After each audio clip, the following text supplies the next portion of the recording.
You may already know this, or if you don't, you're about to, but a home inspection is a very important part of the overall home sale process.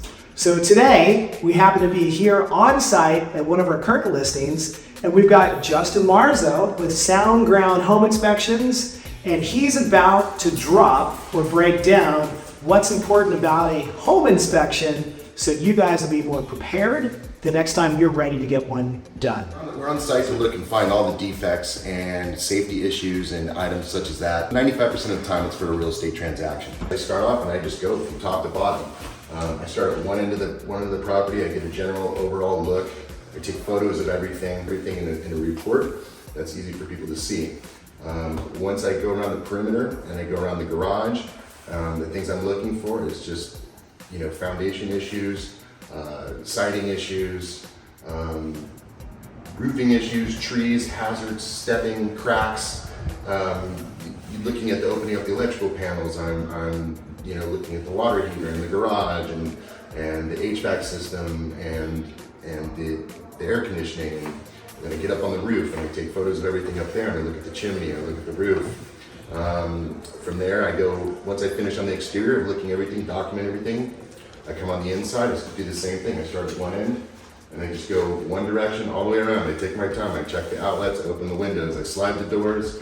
I try to make it like almost as like I'm living here. So one of the things we want is we want something to fail during an inspection. Yeah, I mean, it sounds pretty thorough to me. Absolutely. You're checking everything. I imagine it's going to be health and safety. I imagine it's going to be overall functionality. Right. I imagine you're also going to be taking a look and seeing what things might necessarily be up to current building codes. Although, again, that's not necessarily a repair item. But it's always good information to share with someone who may be looking at purchasing and then, of course, living in the property. Like when I come in the kitchen, the first thing I do is I start turning on everything. I get the water flowing, the dishwasher going, the oven going. I fill up the sink and I fill it with water and I run the garbage disposal with it running and I start opening cabinets and doors. So, man, you can imagine, I mean, he's like in here like the Tasmanian devil going around. Because I guess, what he's really trying to do is, as you stated earlier, he's trying to see what's going to fail in operation. And I think that's actually a really good way to really add context to a buyer, especially first-time home buyers that may not understand what a home inspector does. Because until you actually move into a house and you're operating and living in it, those little things are just gonna become glaringly obvious. So it's always good to have someone come through and just run everything at the same time, because you really want to make sure you know what those faults are. It's too many times I see it where I go underneath the house and there's a disconnected ductwork, and you just go and you just can imagine that what their monthly bill would be every time they're running their AC. If you get a bad plumbing leak, the water going in under your crawl space can start chafing your foundation and cause all kinds of problems down the road. What are some common findings for a home of this age? Typically, 1960s, 70s, California ranch. We have a lot of these in San Jose. So a lot of things that you'll find is like asbestos type ductwork. You'll find insulation that's been mistreated or stomped on. So you're losing a lot of efficiency through your home. You find a lot of plumbing leaks. Okay. And what are some red flags? What are some of those things where, it's of concern and you really want to point it out to whoever might be buying the property? What are some big red flag items? A red flag item is something that I look at as like a major leak, and every home inspector is going to have something a little bit different of the way that they do it. So things that are going to destroy the house, things that are a safety item, it could be just as much as a dangerous tripping hazard, a place where a baby could go through a railing, but it also could be a leak, anything that's going to cause damage to your house, any electrical wires that are sitting out exposed. I see that a lot. A lot in the attic spaces and crawl spaces. People think, oh, no one's going to go up there, so they leave things unattended. But people also need to realize that all concrete cracks, and so just because it's a crack doesn't mean it's a foundational issue. Wait, what? Just because there's a crack in the foundation, it doesn't mean the house is going to fall down? No, it doesn't mean it's going to slide off into the sea or anything like that. Everything's fixable for the most part, right? So we just, knowing what it is and being able to address it is half the battle. The biggest thing that I have is trees. As much as I love them, I'm a tree hugger. But when you have trees too close to the house, it's overhanging, all that debris gets on your roof, it gets in your gutter, and it retains the moisture, and water has to find a way to go somewhere. So it starts going and starts ruining your eaves. It starts getting underneath. It starts kind of dripping in, coming through your sheathing. It causes all kind of damage.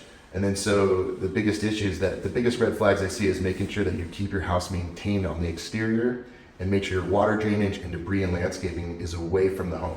So I really like that because it's not only providing you what repair items might exist in a home, but it's like preventative advice. It really is making the observation of what's currently the environment of the home, and like Justin here is explaining, what could increase the odds of future damage. Absolutely. Great. Well, we make this is the largest purchase we're going to make, in our lives, and part of the thing is we want to be able to protect it. So when you make an observation that is beyond your expertise, what do you kind of advise the person to order the inspection to do? It's good to start with the home inspection because I can point you to say, hey, you need an electrician here.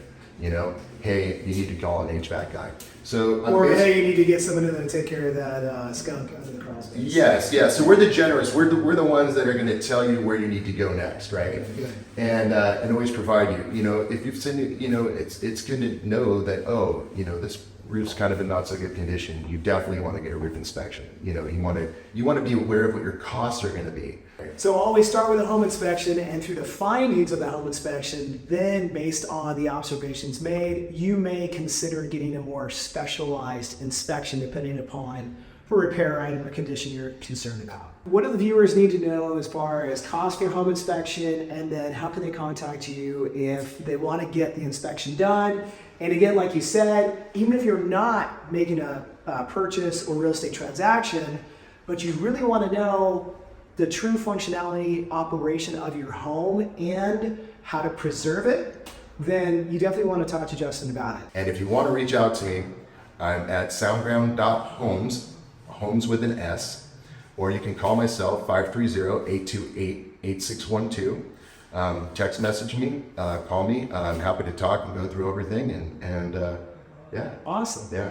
All right. Well, hey, thank you so much, man. I really appreciate you sharing the knowledge and letting everyone know what to expect for a home inspection. And we look forward to having you back out to one of our listings soon. And if you guys, again, if you're in a transaction, need a good home inspector, Justin's your guy. Or if you just want to know how to keep your home preserved or operational, again, reach out to Justin. He's here for you.